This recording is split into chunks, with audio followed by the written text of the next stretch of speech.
남유다는 바벨론에 의해서 멸망을 당해요. 그래서 남유다의 사람들이 바벨론으로 포로로 많이 잡혀가. 바벨론을 나중에 페르시아라는 대제국이 무너뜨린단 말이죠. 그래서 바벨론 포로로 잡혀갔던 사람들은 바벨론 포로가 됨과 동시에 그대로 다시 페르시아 포로가 또 되는 거예요. 처음에 언제 포로로 잡혀가냐면 남유다가 멸망하면서 1차로 포로로 잡혀가요. 그때 포로로 잡혀갈 때 사람들은 왕족과 귀족이었어요. 두 번째 포로는 약 8년 정도 더 있다가 2차로 잡혀갔던 사람이 선지자 에스겔이에요. 에스겔과 함께 고위 관직에 있는 사람들, 그러니까 공무원 기술직 이런 사람들 데려갔단 말이에요. 그 다음에 3차 포로일 때 예루살렘이 어떻게 돼요? 완전히 멸망이에요. 3차 포로로 잡혀가는데 이때는 가난한 사람을 제외한 대부분을 잡아가요. 가서 노동을 시키는 거죠. 에스라 시작이 1차 포로 귀환부터 시작하는 거예요. 하나님께서 감동시키셔서 고레스 왕이 남유다 사람들에게 돌아가라 이렇게 이야기한단 말이에요. 이게 1차 포로 귀환이에요. 근데 돌아가라, 가서 잘 먹고 잘 살아라 이렇게 이야기합니까? 고레스 왕이 유다 사람들에게 가서 하나님의 전을 건축해라 이렇게 이야기한단 말이에요. BC 536년에 성전 공사를 시작해요. 그런데 문제가 생겼어. 열심히 하면 5, 6년 하면 할 수 있는 거였어요. 그런데 공사를 이 사람들이 몇 년 동안 중단시켰냐면 6년 동안 공사 안 했어요. 공사를 하러 갔더니 남아있는 사람들하고도 트러블이 생기고 공사를 방해하는 사람들도 있고, 처음에 하려고 마음 먹었다가 자꾸 방해하고 이러니까 못하겠다 이런 거예요. 이렇게 공사를 중단했을 때 성전 공사를 멈추지 마라고 외친 사람이 있어요.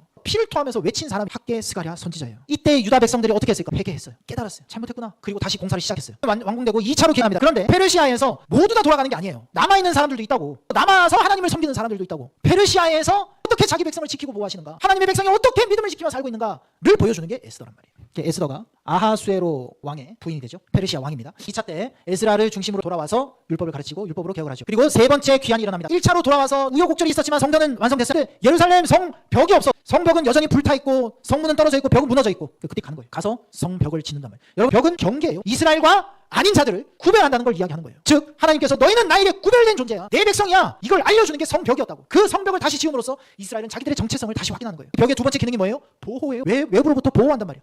성벽을 통해서 하나님이 라는 걸. 그래서 우리는 성전과 성벽 대신 여자의 후손을 믿는 거예요. 예수님 믿는 거예요. 에스라 느헤미야의 핵심은 이스라엘의 신앙 회복이에요. 하나님의 백성이 비록 이방 지역에 있을지라도 하나님께서 자기 백성이 있는 곳이라면 거기에 함께 하셔서 자기 백성을 지켜가신다는 걸 보여주는, 하나님께서 모든 역사와 세계 정사를 주관하셔서 자기 백성을 위하신다는 거예요. 우리가 하나님의 역사의 중심인 거예요. 자기 백성 살리려고, 자기 백성 구원하려고 세계와 만물을 움직여 가시는 분이라고. 그 백성을 위해서 예수님을 죽이기까지 하셨잖아요.